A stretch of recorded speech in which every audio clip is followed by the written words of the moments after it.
கிறிஸ்துவுக்குள் பிரியமானவர்களே, இந்த நாளுக்கான மாலை நேர மன்னா அப்போஸ்தலனாகிய பவுல் ரோமருக்கு எழுதின நிருபம் 1 அதிகாரம் 8வது வசனம். ரோமர் 1:8. ரோமன்ஸ் 1:8.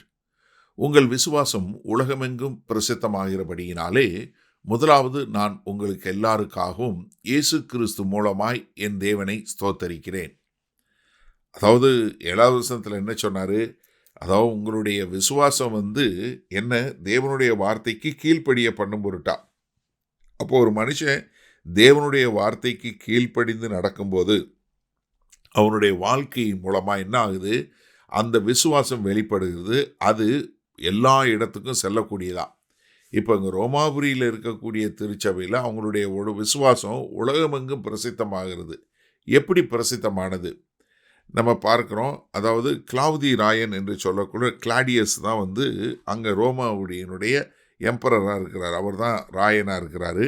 இது கிறிஸ்துவுக்கு பின் 49வது வருஷத்தில். அப்போ என்ன, அங்கே ராயன்களை ஆராதிக்கக்கூடியது, ரோமன் எம்பரர்ஸ் வர்ஷிப் என்று சொல்லக்கூடிய அங்கே பேரரசர்களை அவர்கள் வணங்கக்கூடிய ஒரு காரியம். ஆனால் இப்போது இங்கே கிறிஸ்து என்பவர் தான், கிறிஸ்து தான் என்னை ஆளுகிறவர், அவர்தான் என்னுடைய ராஜா என்று ஏற்றுக்கொள்ளக்கூடிய ஒரு இருந்த காலகட்டத்தில் இங்கே கிளாவுதி ராயன் என்ன பண்ணுறாரு? யாரெல்லாம் கிறிஸ்தவர்கள் என்று சொல்கிறாங்களோ அவங்கள எல்லாரையும் அங்கே ரோமாபுரியிலிருந்து துரத்தி அடிக்கப்படக்கூடியதா. அப்போ என்ன பண்ணலை? அவங்க விசுவாசத்தை விட்டு மறுதளிக்கலை, மாறாக அதற்காக கஷ்டப்படுறவங்களாக மாறினாங்க. நீங்கள் அப்போஸ்தலர் 18வது அதிகாரம் 2வது வசனத்தில் பார்க்குறோம்.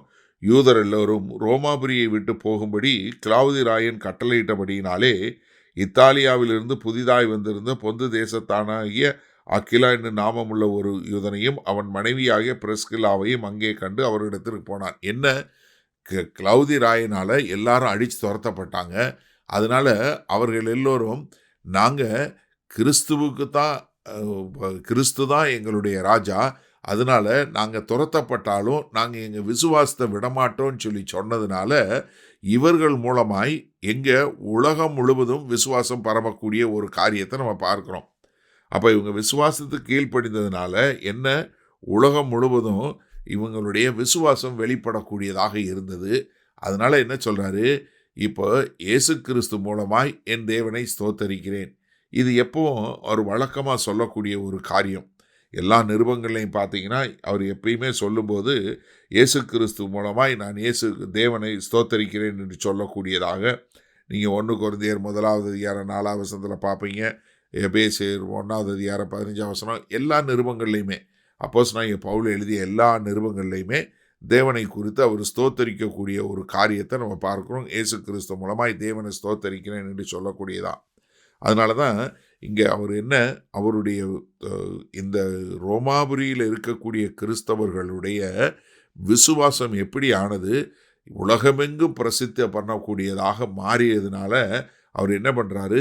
தேவனை ஸ்தோத்தரிக்கக்கூடியவராக இருக்கிறார்.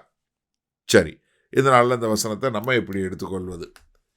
அதாவது இன்றைக்கு தேவனுடைய நாமத்து நிமித்தம் துன்பப்பட்டால் அது ஏதோ அவருக்கு பாவம் இருக்குன்னு சொல்லக்கூடிய ஒரு காலகட்டத்தில் நம்ம வந்துட்டோம். எப்படி? அதாவது இப்போ இருக்கிற காலகட்டத்தில் எப்படி ஆயிடுச்சு? இயேசு கிறிஸ்து நாமத்து நிமித்தம் ஒருத்தர் கஷ்டப்படுறாரு, இல்லை அவர் துன்பப்படுறாரு, இல்லை அவர் ரொம்ப நிந்தைக்குள்ளே போகிறாருன்னா, ஐயோ அப்போ அவர்கிட்ட ஏதோ பாவம் இருக்குன்னு சொல்லக்கூடிய ஒரு காலகட்டத்துக்கு நம்ம வந்துட்டோம். எப்படி இந்த காலம் இவ்வளோ மோசமான நிலைமைக்கு வந்தோன்னு தெரியல. சிந்திச்சு பாருங்கள். ஆதி திருச்சபையில் இயேசு கிறிஸ்து நாமத்து நிமித்தம் எல்லாரும் துரத்தி அடிக்கப்பட்டாங்க.